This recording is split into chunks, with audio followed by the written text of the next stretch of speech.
In today's video, I'm going to be trying to help you earn 2 million credits at Suzuka in the Super Formula. Yes, you heard that right. We have a triple Super Formula this week.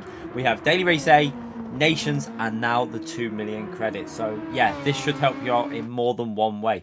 So to enter this, we're going to go into sport mode. You can see there we've got the Suzuka guide. We didn't do last week's one because the PC was broken during that week.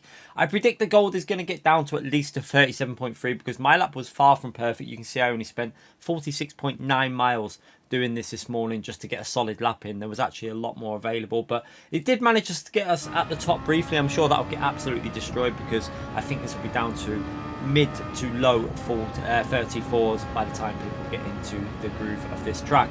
So let's get into the guide. Going into turn one, we are going to go very aggressive into this corner. You do not need to brake until very late on. And you want to hug the middle of the track really as you go into the first part, and then braking, as you can see the little bit of green Astro and the end of the curb, that's your reference for where you're going to just get onto the brakes, so very late on into the brakes, and then you're going to let the car swing out to the outside of the track just so that you can widen the entry into the final part of the corner. So you can see with the red line there, you want to be getting on the throttle and accelerating out of this corner very early. So you can see down to third gear and then aggressive on the throttle and then accelerating through this next section of track. Now into this, you're not going to brake into the entry to this corner, you're just going to keep it into fourth gear and then go into fifth gear as we enter in. You can see just trying to skim the curb, try not to be too aggressive on the curbs, and then you can see as we come into this next right hand corner, we're going to lift off the throttle just as we go into it. So you can see you want to again be very close to the curb but not too aggressive on it, a little lift off the throttle, and then we're going to get back onto that throttle and try and hug the right hand side. Just be careful you don't scrub the tires too much. You want to try and let the car be really smooth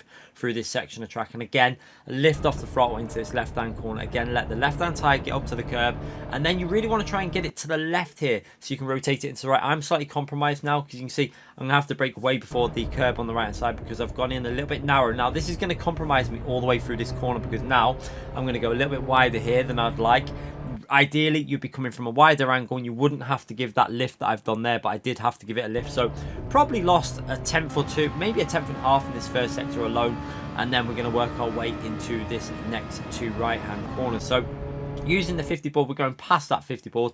You are not going to brake for this corner. It's flat out downshift to fifth just as you go into the apex of the corner. So as we go in, downshift to fifth, and then as soon as you're on the curb, get on them brakes and start getting ready to slow this car down for the next right hand corner. Now what you're going to do here is use third gear to rotate it, then back up to fourth gear, use the curb and just get on that throttle as aggressively as you can. Be cautious you don't lose it on the curb, and then into the next braking zone. We're going to go past the curb on the right and then braking before the pole on the right, you can see there. So just past the curb onto the brakes. Now I brake a little bit too deep here and have to cut back a little bit. Ideally you want to get it a little bit narrower to the apex. You can see the Ghost that I'm chasing, my Ghost, does that a little bit better, gets up to the curb and gets a better exit. So probably another tenth lost on that corner alone. So we're probably about 2.5 tenths down on a pretty really solid lap. But like I said, I didn't spend too long on this one. I only did just under 50 miles. So into the next braking zone, we're going past the 50 board on the right hand side using the green Astro as our brake reference,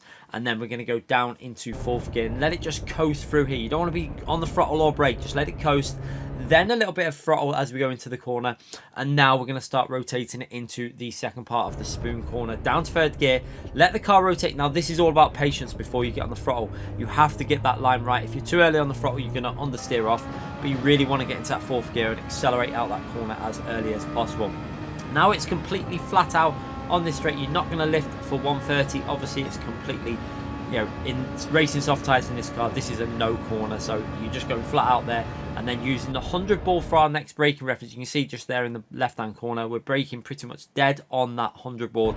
Now you're going to slow it down with some aggressive downshifting, and then you really want to get this right hand tire over the first part of the curb. So jump over the first part of the curb, let it hit it nicely there, then you can put a little bit of throttle in, then into third, but lifting off the throttle as you go into third, and then back on the throttle as you're going through the corner. This will just help with the rotation, and then you can be really aggressive all the way to the finishing line. Keep the car over to the right hand side for the shortest distance, just try not to make sure you lose the rear, try and keep it nice and smooth, and we go over the line for a 35.0, but there is definitely a lot more in that. I predict at least a 34.7 for myself available there, but I just wanted to get this guide out nice and early because we've got to do the race guide for the Nations, and I want to get that out tonight as well. So just wanted to spend under 50 miles on this. Let's have a little look at that lap again from chase camera with the kilometers an hour on screen, and you can see where we made a few mistakes, we'll try and highlight them now as we're going through the corners. So far, pretty nice, but then we go a little bit deep there. You can see, once we go deep there, that compromises ourselves, and we're going to have to struggle to rotate it through, and you can see that little lift needed as we go through there probably lost us a tenth or so.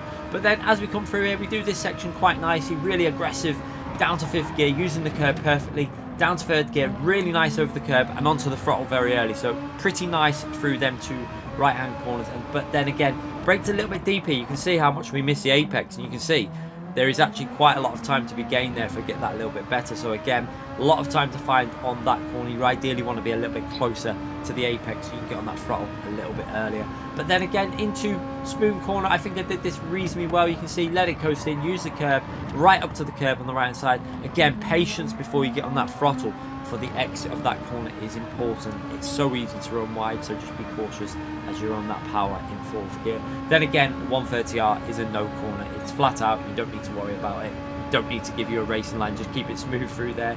And then use the 100 board there for our reference. Again, brake very aggressively late, get the right hand tyre over the curb, then the left hand tyre over the curb. Remember to give it a little lift before you go into 3rd gear just to smooth it out, and then stick the car to the right hand side for the shortest distance over the line. But yeah, hopefully this helps you out.